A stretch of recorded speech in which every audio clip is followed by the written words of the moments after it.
The fire alarm screamed through Station Promenade as Vera, the human maintenance engineer with grease-stained coveralls and wild brown hair tied back, sprinted down the corridor carrying a plasma cutter in one hand and a half-eaten sandwich in the other. Behind her, smoke billowed from a vent she'd just cut open, and sparks rained down onto the polished floor. She skidded around a corner, nearly colliding with Krishna, the massive reptilian vrel with obsidian scales and yellow slit eyes, who pressed himself flat against the wall despite being 3 times her size.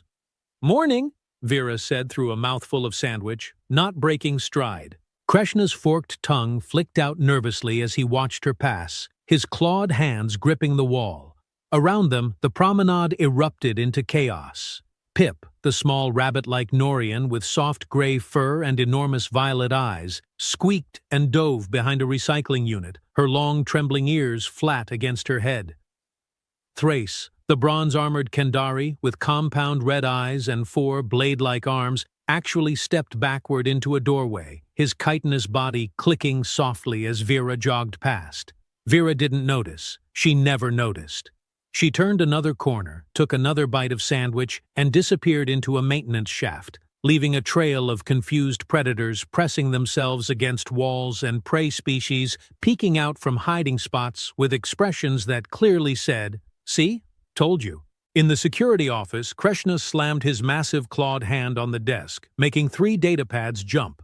The holographic displays flickered blue light across his scales as he gestured wildly with his other hand.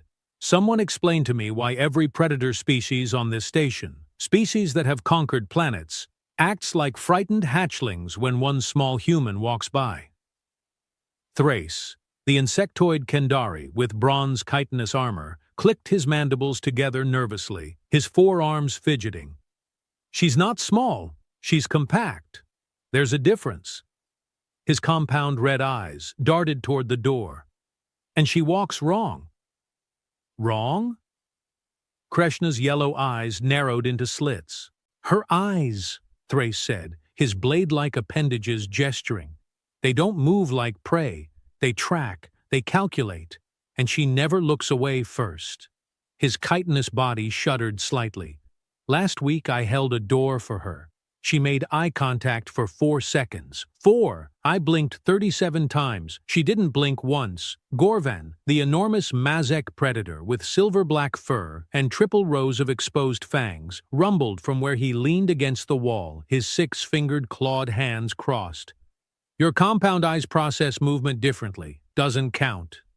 "Does 2 count?" Thrace shot back, his mandibles clicking rapidly. She smiled at me, showed her tiny flat teeth, but her eyes stayed cold, calculating. He tapped his bronze chitinous chest with one blade-like appendage. "Predator smile, prey teeth, nothing makes sense." Pip, the small rabbit-like Norian with trembling violet eyes and soft gray fur, poked her head through the doorway, her long ears twitching. Sirs? I tried to explain this in my report last cycle." The 3 massive predators turned to stare at the tiny prey species barely tall enough to reach Krishna's knee. Pip's ears flattened completely against her head, and she clutched a datapad to her chest with small, trembling paws. "Your report was 8 pages about vibes," Krishna growled, his yellow slit eyes fixed on her. "What am I supposed to do with vibes?"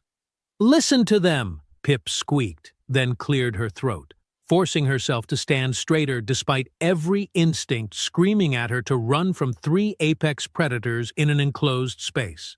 "Every prey species on this station knows. Vera is apex of apex, top of the food chain. We can smell it." "Smell?" Gorvan leaned forward, his silver-black fur bristling. His triple rows of fangs gleamed in the blue light from the holographic displays. "She smells like synthetic lubricant and that awful plant paste she spreads on bread." "Peanut butter," Pip corrected automatically, then flinched. "And yes, but underneath? Pure predator. No fear scent. Ever. Not when the cargo bay depressurized, not when the Krellin ambassador threatened to eat her, not when the power core started overloading." Her violet eyes went wide with remembered terror. "She just laughed and fixed it." Thrace's mandibles clicked rapidly. "Prey species laugh when nervous. It's a documented stress response. No, Pip said firmly, her trembling ears lifting slightly. Prey laugh high and fast. Panic laugh. Vera laughs low and slow, like she thinks danger is funny. She clutched the data pad tighter. That's predator behavior. Apex predator behavior. The security office door hissed open, and Tilly, the deer-like Micken medical officer with soft tan fur and large brown eyes, stepped through on 4 slender legs, her delicate antlers barely clearing the doorframe. She moved carefully around the 3 massive predators, her hooves clicking softly on the metal floor. "Oh, good. You're discussing the human," Tilly said, her brown eyes darting between the predators nervously. She set down a data pad with one dexterous hand-like appendage. "I compiled medical data. All prey species on station show identical physiological responses when Vera approaches. Elevated heart rate, dilated pupils, freeze response activation." "See?" Pip gestured at Tilly with both paws. "It's instinct. We can't help it." Krishna's yellow slit eyes fixed on Tilly. "And predator species?" Tilly's ears swiveled backward in distress, and her tan fur rippled. "Same responses. Exactly the same. Your species, Commander Krishna, shows a 12% increase in stress hormones when the human enters a room. The Kandari show muscle tension spikes. Even the Mazak," she glanced nervously at Gorvin's massive silver-black form, "even the Mazak show submissive posturing." "I do not show submissive posturing," Gorvin growled, his triple rows of fangs snapping together, his 6-fingered clawed hands clenched into fists. "You moved to the side when she walked past this morning," Thrace pointed out, his bronze chitinous armor clicking. "Gave her the right of way. You outweigh her by 400 kilograms. She was carrying tools." Gorvin's silver-black fur bristled along his spine. "Sharp tools, moving fast. It was logical to—" He stopped, his enormous frame sagging slightly. "I gave her right of way." Krishna dragged his massive clawed hand down his face, his obsidian scales scraping against each other. "This is absurd. She's one human, small, squishy, no natural weapons, no armor plating, no venom, no—" The lights in the security office flickered and died. Emergency red lighting flooded the room, casting everything in crimson. The holographic displays went dark. Through the walls came a deep vibration that made the metal floor tremble. "What now?" Thrace's compound eyes reflected the red light as all 4 of his blade-like arms extended defensively. Krishna's comm unit crackled. "Security! Cargo Bay 7! We have a situation!" The entire group rushed toward Cargo Bay 7, predators and prey species moving together through the red-lit corridors. The emergency lighting painted everything in blood-colored shadows.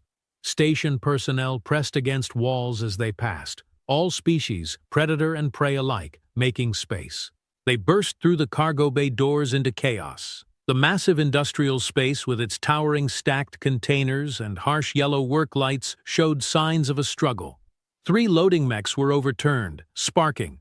Cargo containers had been thrown around like toys, and in the center of it all stood a Krellin war beast, a nightmare creature the size of a shuttle, with midnight black armored hide, 6 legs ending in scythe-like claws, and a head that was all teeth and rage, with burning orange eyes. The Krellin war beast roared, shaking the containers. Its scythe claws gouged deep furrows in the metal floor.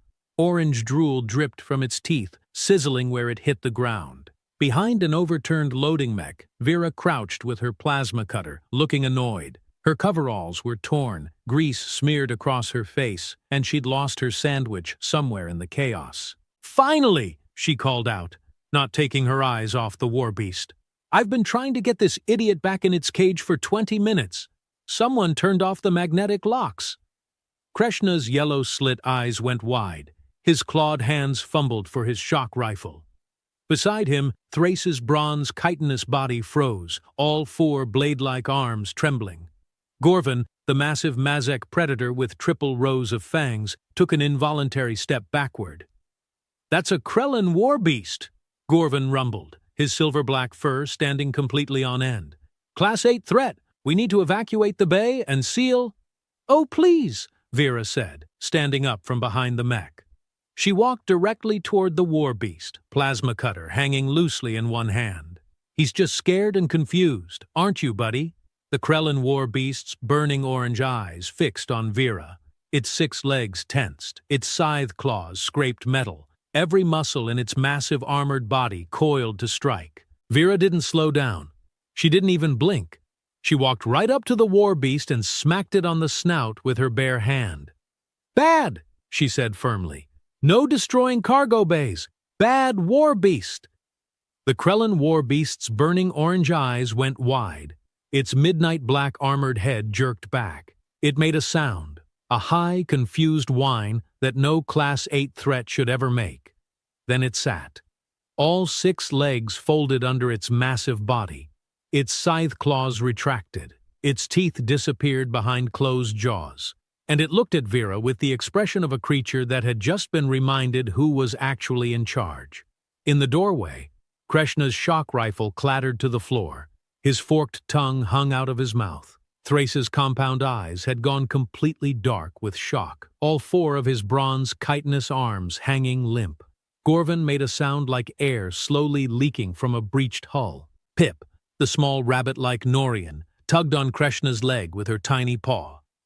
"Told you," she whispered, her violet eyes huge. "Apex of apex." Vera scratched the Krellin war beast behind where its ears might be. It leaned into her hand, purring. Actually purring, like some kind of nightmare murder cat. "Good boy, now let's get you back to your handler before you cause more property damage." She turned to face the security team, completely unaware that every being in the cargo bay was staring at her like she'd just punched a black hole. "Can someone help me with the magnetic cage? The manual override is stuck." Nobody moved. Predators and prey species alike stood frozen, united in absolute terror and awe. Vera waved her plasma cutter. "The override? It's literally just a lever. I'd do it myself, but I'm covered in warbeast drool and my hands are slippery." Krishna forced himself to move forward on legs that felt like jelly. His massive reptilian frame with obsidian scales trembled as he approached the control panel. His clawed hands shook as he pulled the lever. The magnetic cage hummed to life, its containment field glowing blue. "Thanks," Vera said, guiding the now docile warbeast toward the cage. She gave it a final pat and sealed the door. "There we go. Crisis averted." She wiped warbeast drool on her already ruined coveralls. "I'm going to file a report about those magnetic locks. 3rd malfunction this month. Someone's not doing their maintenance checks." She walked past the assembled security team, leaving wet footprints. Every being in her path moved aside. Even Gorvin, the enormous Mazek predator who could bench press a shuttle, pressed himself against a cargo container to give her space. "Oh, and Commander Krishna?" Vera called back from the doorway. "The warbeast's handler is Krellin. Might want to have a chat with him about proper cage protocols before his pet eats someone." She paused. "Also, have you seen my sandwich? I put it down somewhere before all this started." Then she was gone, leaving the cargo bay in stunned silence. Tilly, the deer-like Mikan medical officer with soft tan fur, broke the quiet. Her delicate antlers twitched as she marked something on her datapad with trembling hand appendages. "Correcting my earlier report. Vera doesn't just trigger predator stress responses. She apparently triggers submission responses in Krellin warbeasts. Those are classified as the most aggressive species in known space." "She booped it," Thrace said faintly, his bronze chitinous body still frozen. His compound red eyes stared at the magnetic cage, on the nose, like it was a domestic pet. "It liked it," Gorvin added, his voice hollow. His silver-black fur slowly settled back down, his 6-fingered clawed hands unclenched. Made happy sounds. Krishna sank down onto an overturned cargo container, his massive reptilian frame suddenly looking very small. His yellow slit eyes were unfocused. "I need to update station protocols, all of them, immediately." "Update them to what?" Pip asked, her rabbit-like ears lifting slightly. Her violet eyes were less terrified now, almost smug. "I told you, prey species already know. You can't protocol your way around instinct." She's right, Tilly said, her large brown eyes still fixed on her datapad. Her slender legs shifted nervously. Every species on this station, predator and prey, recognizes Vera as apex, top of the food chain. It's not conscious, it's evolutionary. Millions of years of survival instinct saying that one is more dangerous than you. Thrace's mandibles clicked softly, his 4 blade-like arms curled inward. But she's so small and soft, no natural weapons. Humans are endurance predators, Pip said, surprising everyone by being the one with actual information. She pulled up a file on her datapad. I researched their homeworld. They don't have claws or fangs or armor. They have something worse. Worse? Krishna's forked tongue flicked out nervously. Persistence, Pip said, her trembling violet eyes reading from the screen. They chase prey until it dies of exhaustion. They heal from injuries that would kill other species. They eat substances that are literally poison to most other beings and call it spicy. She looked up. And they bond with everything. War beasts, predators, prey, plants, rocks. If it exists, humans will try to befriend it, domesticate it, or eat it. Sometimes all 3, Tilly added quietly, her tan fur rippling. Her delicate antlers drooped. I reviewed Earth's history. They domesticated wolves, apex predators, turned them into pets, then bred them into hundreds of variations, some small enough to fit in a pocket, some large enough to hunt bears. They hunted animals to extinction, Pip continued, scrolling through her datapad. Not for survival, for sport, for fun. Then felt bad about it and brought some back through genetic manipulation. They have the technology to resurrect the dead and use it on animals they miss eating. The cargo bay fell silent again. This time the silence felt heavier, weighted with the terrible realization that the small, squishy human who lost her sandwich might actually be the most dangerous thing on the entire station. She smiled at me, Thrace whispered, his bronze chitinous armor seeming to shrink inward. Showed those flat little teeth. Humans don't have fangs, Tilly explained, her voice soft. They have omnivore teeth. They can eat anything. Plants, meat, both. Neither if necessary. Their digestive systems are incredibly adaptive. The eyes, though, Gorvin rumbled, his triple rows of fangs clicking together nervously. Forward-facing. Binocular vision. Depth perception. Predator eyes, Pip confirmed. Like yours, Commander Krishna, but humans also have persistence hunting adaptations. They can track prey across continents. For days, weeks if necessary. They never stop. Never quit. Krishna stood up slowly, his obsidian scales catching the yellow worklights. His massive clawed hands flexed. I'm calling a station-wide assembly. Every species, every department. We need to establish new protocols for human interaction. What kind of protocols? Thrace's compound eyes flickered back to life. The kind where we acknowledge that Vera outranks everyone, Krishna said flatly, regardless of official rank structure. If she says move, we move. If she says stop, we stop. If she approaches a Class 8 threat and tells it to sit, we trust that it will sit. Prey species already do this, Pip pointed out. Her rabbit-like ears perked up. Her violet eyes held just a hint of mischief. We've been trying to tell you for months.